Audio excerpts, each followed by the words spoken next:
Hi. I've always wondered why people sit in their car to do these things, and now here I am doing it myself. Um, it's quieter out here than it is in my house. In my house, I have pets and people and all sorts of other noises out here. There's a dog barking over there somewhere, and I was hearing a bird cooing earlier. Um, but, and then periodically there's a car that'll drive by, but it's definitely quieter out here. I wanted to use this opportunity to introduce myself. I have to take drinks periodically, sorry. My name is Amy, and I want to tell you why I've decided to do this thing here and what it is that I'm wanting to do. I want to have an opportunity for us to be real and talk about the things that we deal with as women, as people in this country right now. This world is kind of a scary place, but America isn't what it was when I was a kid, definitely, or at least maybe I didn't. I mean, I'm sure I'm more aware of things now than I was as a child, but things have also changed a lot. People have changed a lot. When I was a kid, you could say hi to people on the streets and they didn't look at you like you wanted something from them, like there was something wrong with you. You were just being friendly. My husband grew up on a street where everybody got together and had barbecues, and everybody, like his best friend lived at the end of his street, and if he got in trouble at his friend's house, every mom on the block would stick her head out the door to make sure that he was headed home and that he made it home okay, and his mom was waiting for him when he got home. And if he got hurt, people looked out for him. And I used to be able, we lived in a city growing up, and I used to be able to ride my bike all over that city unattended as an elementary school kid. I didn't feel comfortable with my daughters who went to college in that same city walking around by themselves as college students. Mind you, they also grew up in a little teeny tiny town, as opposed to, being more familiar with city life. I didn't want my kids to grow up in a city. We wanted that same kind of experience for our kids. And so when we bought this house, we did some research about the neighborhood, and we found out that there were several police officers that lived within a couple blocks of us, and that just about every house had kids in it, and it sounded like it was going to be a really great neighborhood to raise kids in. And in a lot of respects it was. I mean, it was my kids always had somebody to play with, and I was not a parent that let my kids spend a lot of time inside on electronics. They needed to be outside and playing when the weather was nice, because I wanted them to be kids. I wanted them to stretch their legs and, get some exercise and just, run and play. And there's, at the end of our street, even to this day, and we've lived here 20 years, there's an empty field, and they would go play in the field and have all sorts of adventures. Up behind us used to be empty, and they would go play up on the hill, and now there's houses built up there. But they had a lot of fun. But when we moved into the neighborhood, I introduced myself. Hi, I'm Amy. I just wanted to let you know, I'm moving in. My family's moving in. I've got 5 little kids. Who my kids were, etc. And people looked at me like I was nuts for introducing myself. And, they needed to size me up and figure out whether I was going to be somebody that they wanted to have for a neighbor or not. Was I going to be the gossipy, kind of watch out for her kind of person? Was I going to be a good neighbor to have? I think for the most part I was a good neighbor. I'm not so much anymore. And that makes me really sad that I'm not as much of a good neighbor anymore. And we'll talk more about that in a little while, why that is, why I feel that way. But we lived in a different society then, when I was a kid versus when my kids were little versus now that my kids are having their own kids. And that makes me really sad. Right now is when Russia is attacking Ukraine. And I vividly remember when the Berlin Wall came down. And hearing, "Take down your wall. Take down your wall, Mr. Gorbachev." And celebrating when the wall came down. And now they're killing each other. And that makes me so sad. My kids have, they grew up to you want your kids to be a blessing to society. You want, rather than a drain on society, right?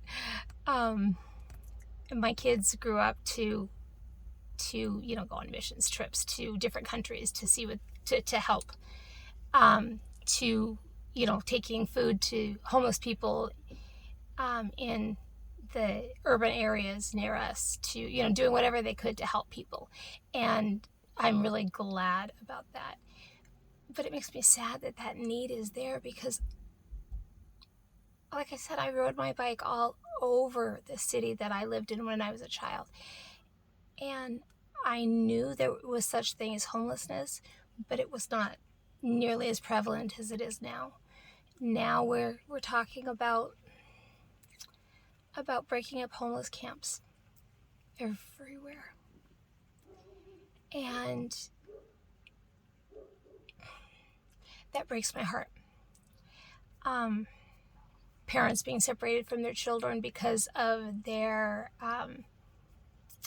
immigration status for long periods of time.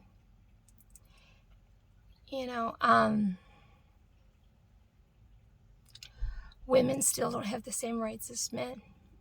And I don't think most men understand exactly what that means, what feminism means. I'm seeing my son over there.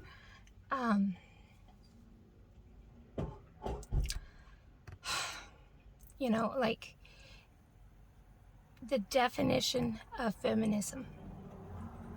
And, people will argue with me about this, but a feminist is somebody who believes in the rights of women, or anybody for that example, but mainly women, that believes that all people should have the same rights, whether they're male or female. It shouldn't matter. But right now, we're fighting about the rights of non-gender specified people, and the rights of kids to change their gender. And there's so many things going on in our world right now, and that's just our social climate that we deal with. On top of that, we deal with our own personal stuff.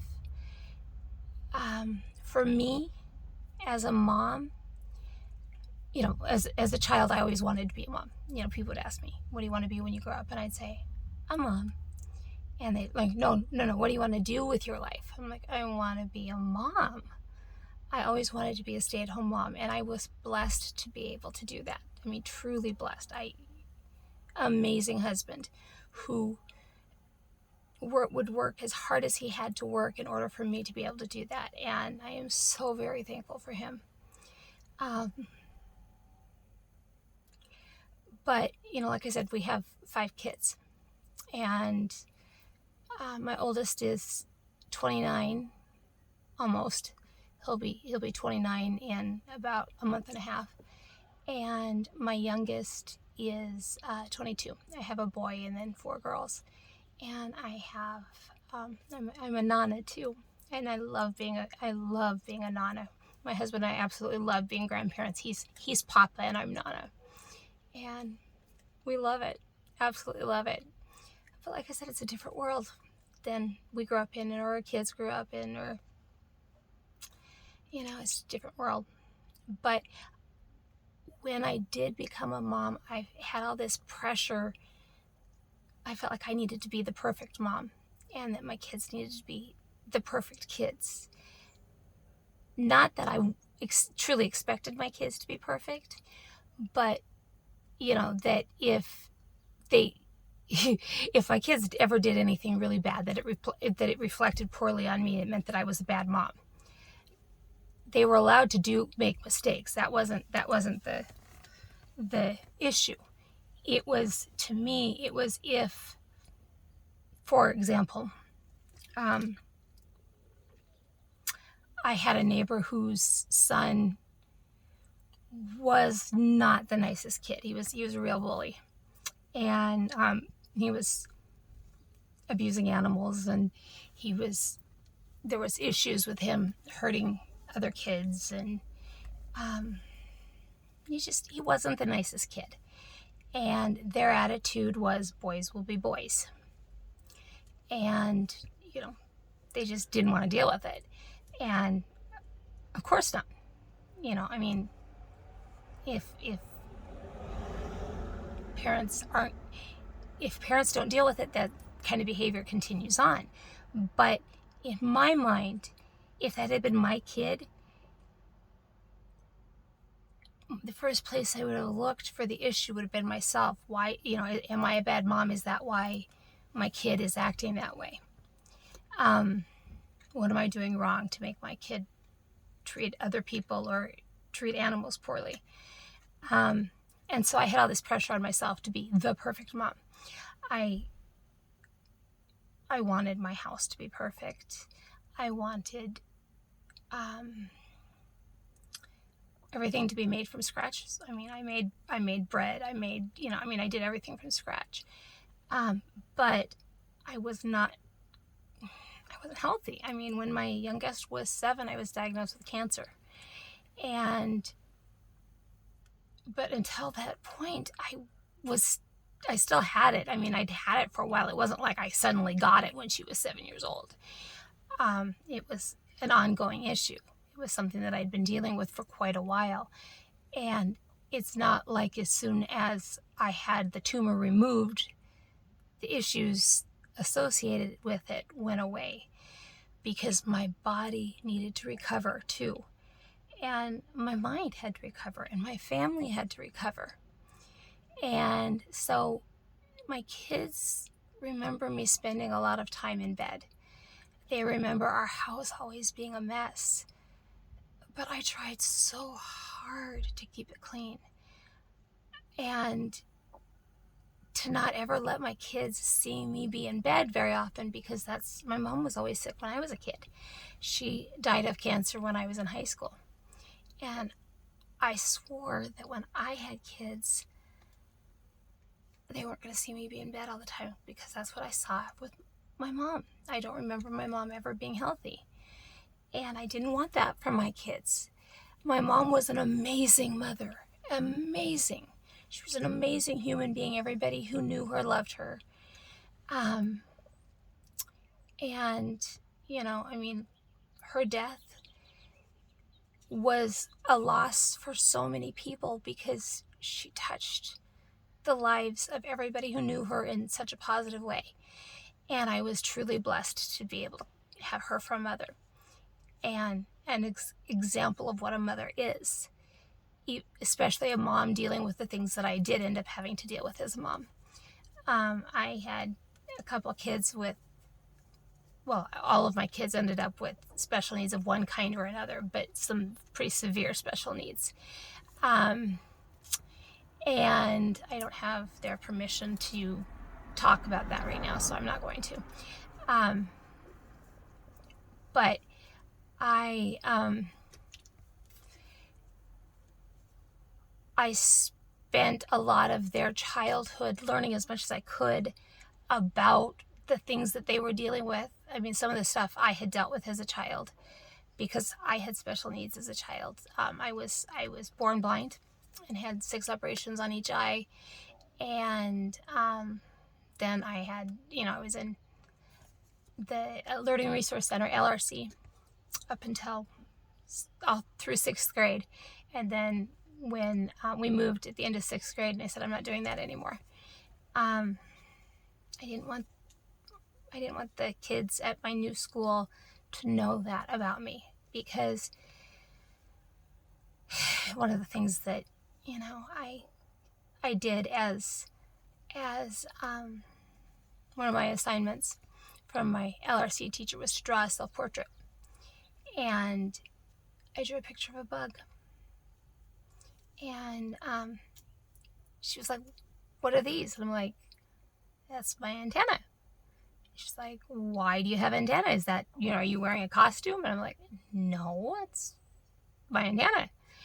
Because, all the kids would run and say, Amy's got cooties, Amy's got cooties, Amy's a cootie, Amy's a cootie. And so I started to just really feel like I was a bug. And I didn't want my kids to be bullied. And they all ended up being bullied for one thing or another. No parent wants their kid to be bullied, obviously. But, I guess the flip side of that is when you do experience that, when you experience any trial, any difficulty, you have a choice. You can either allow it to break you, or you can take it and have those experiences make you a stronger, more compassionate, loving, giving human being. You can take it and learn from it, and help others through your experience. And that's what I'm trying to do with this. I probably about 15 years ago was diagnosed with fibromyalgia, and before that, like 21 years ago, I was diagnosed with chronic fatigue syndrome, because no matter how much I slept, I was tired all the time. I dealt with, I couldn't lose weight after, it's like when I had my first child, I gained 60 pounds. And I lost it pretty quickly after I had him.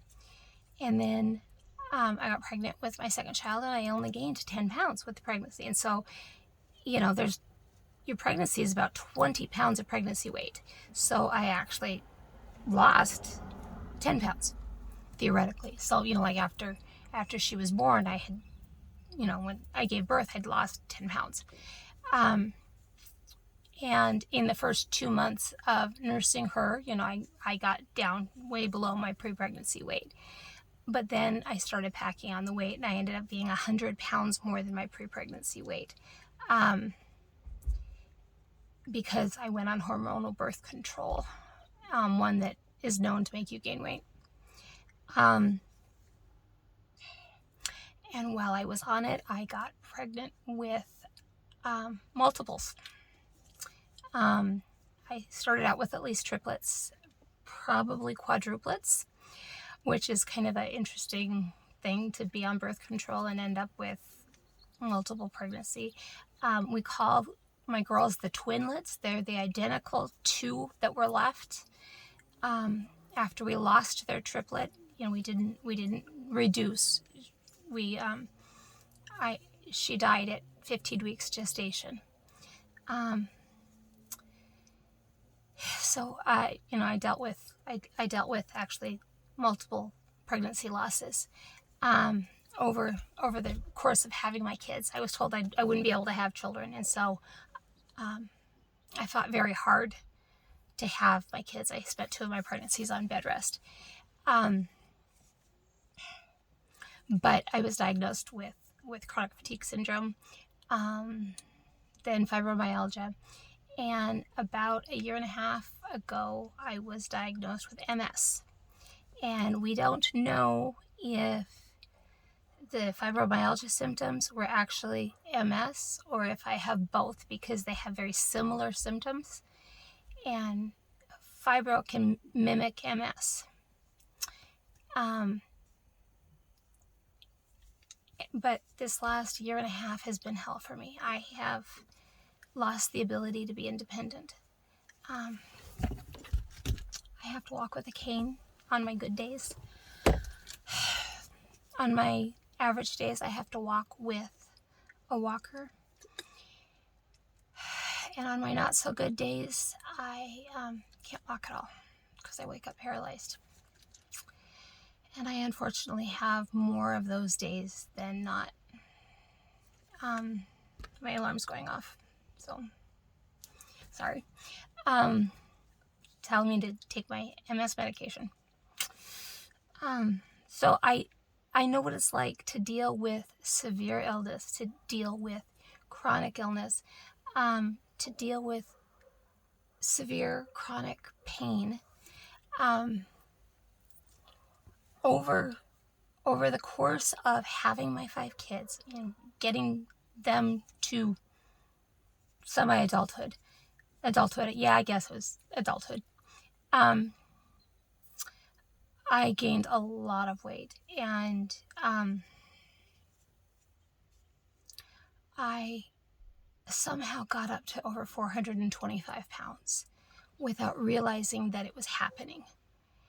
And I knew I was heavy. I just never realized I was that heavy. And when my daughter was a senior in high school, I made the decision that trying to lose weight on my own wasn't working. And so I asked my doctor for help. He put me on weight loss pills. I actually gained weight on the weight loss pills. And I was born with a underdeveloped cardiac pyloric muscle. It's essentially it's kind of like your epiglottis, and it, when you swallow, it flaps and it closes your stomach off, your lungs off when you swallow, so that, like, I take a drink of my drink and my drink won't go into my lungs. Well, what happens is that muscle gets stuck, and I can't get a breath in, and I can't get the food that I was trying, or the drink that I was trying to swallow, back up, and so it's just stuck there and I can't breathe. And besides being extremely painful, it's also really, really scary. But it also was affecting the way I was digesting my food, and it was affecting, my weight and all sorts of things. So I ended up having surgery when my youngest was a senior in high school. I essentially had a gastric bypass. And after that surgery, I had complications, so that my stomach just it swelled up. The opening of my stomach swelled up, so I wasn't able to eat or drink pretty much anything for the first 2 months. Anytime I would try, I would vomit because there was so much pressure in there. Even just like taking one sip of water, and I'd vomit. One bite of anything. And so I spent the majority of the first 2 months in the hospital on IVs. And then the inflammation went down, and I got better. And every once in a while it flares up again, and I end up back in the hospital. It just happened again last month. And sorry, my chin was itching. They're talking about doing more surgery. But I have missed 2 appointments with my surgeon because my MS has flared up and I haven't been able to go in for my appointments. So I'm dealing with several different medical things at the same time, trying to make them work. The day of my last appointment, my husband got stuck at work and he wasn't there to take me to my appointment with my doctor. And there was no way I could take myself. So, and,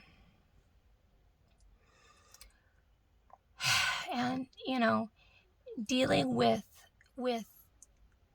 those kinds of things could be kind of traumatic. Dealing with childhood traumas can be traumatic.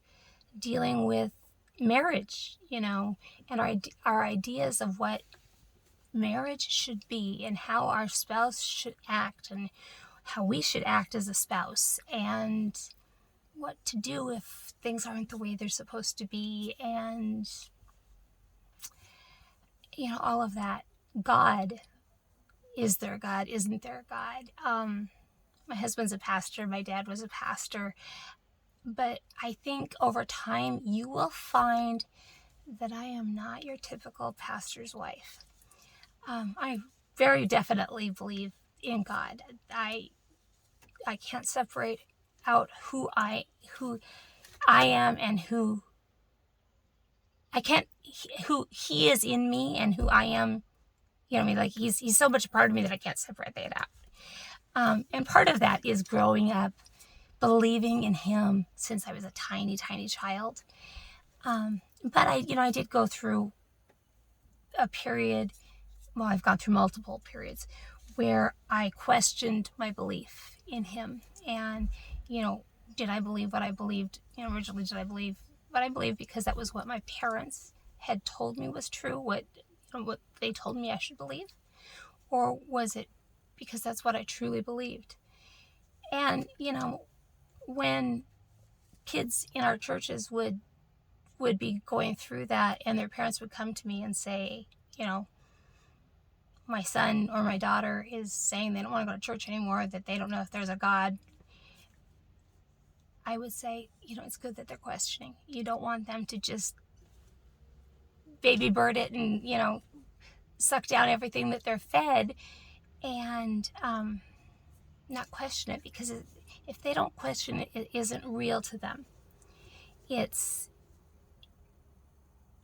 got to be real to you. You've got to decide what you believe and why you believe it.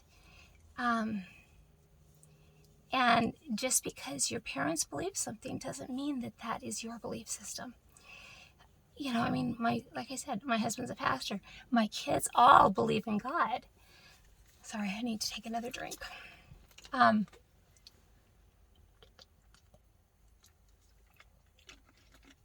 My kids all believe in God. But with everything that's going on in the world right now, none of them are really wanting to go to church. Because of some things that they have seen happening in the church. I'm talking in broad form. I lost a bunch of friends on Facebook when the George Floyd thing happened.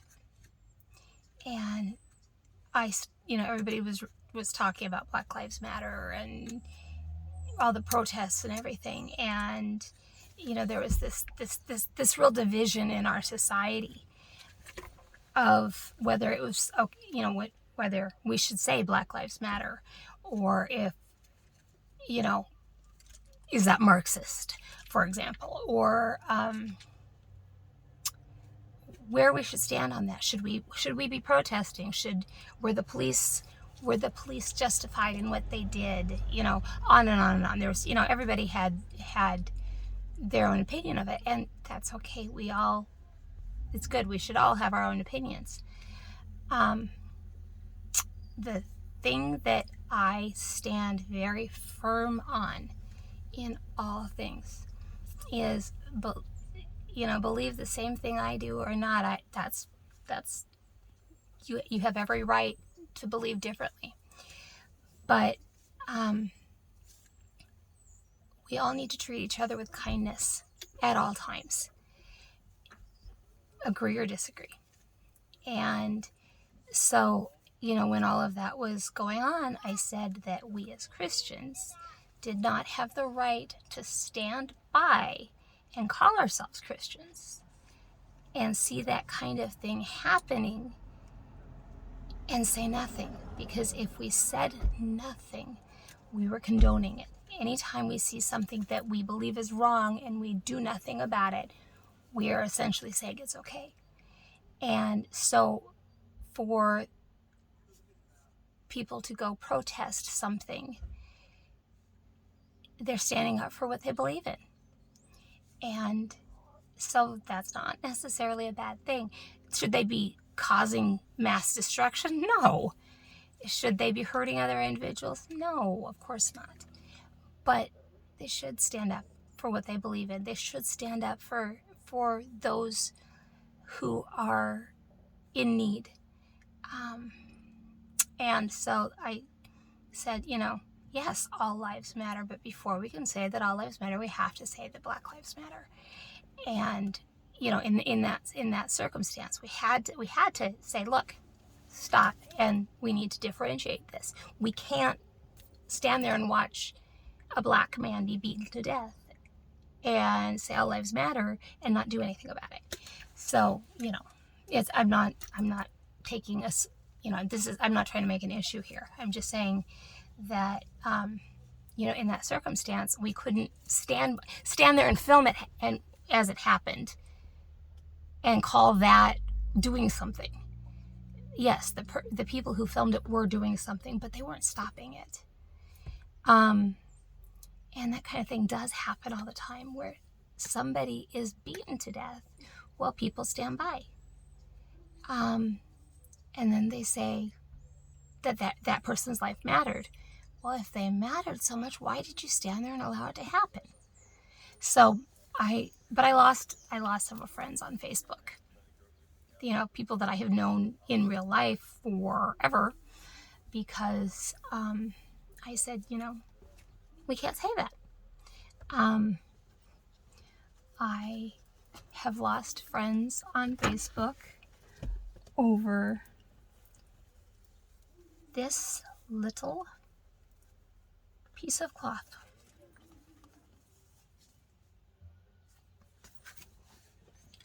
Whether we should wear it or not.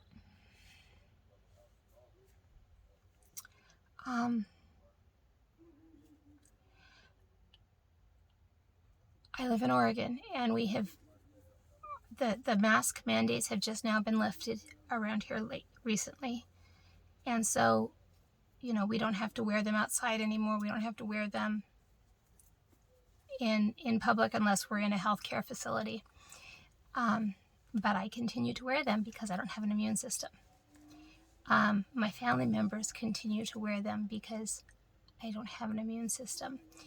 My sister has children who are, she's got one son that has had multiple organ transplants. And she has another son that's waiting for a kidney transplant, both of which take medication to,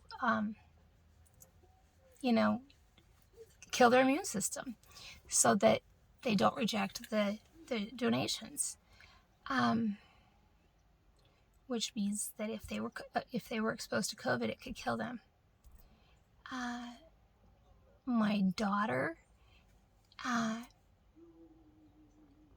her son isn't old enough to receive the COVID vaccine or the boosters. He's only 4 years old. And his dad is immunocompromised, and his grandfather's immunocompromised, and he's got other family members who are. And, they don't want to take chances with people. And I don't believe that we have the right to do that. We also do not have the right to expect that it is my responsibility to tell somebody else my medical history.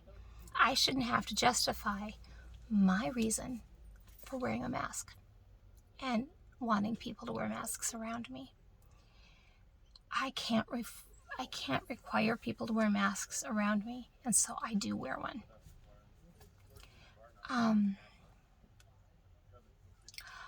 There's so many hot topics right now. There's so many things for us to talk about.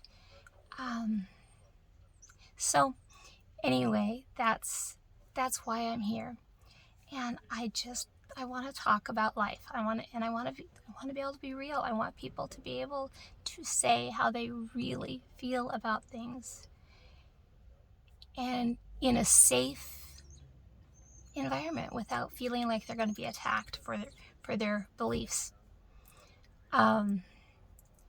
So that's where I'm at. This is life, and this is the life I'm living. So, I just heard this song the other day. That's my story, and I'm sticking to it, and that's what's running through my mind. Anyway, I hope to see you back. Write me a comment and tell me what you think we should talk about next. I brought up a lot of topics here. So let's I said that I had gained over, I had gotten up to above 425 pounds. I have lost over 285 now. So I am, as you can see, I don't weigh 425 pounds anymore. I need to go get a new driver's license because our driver's license does not look like me anymore. So anyway, what should we talk about? Introduce yourself and let's get to know each other. Blessings.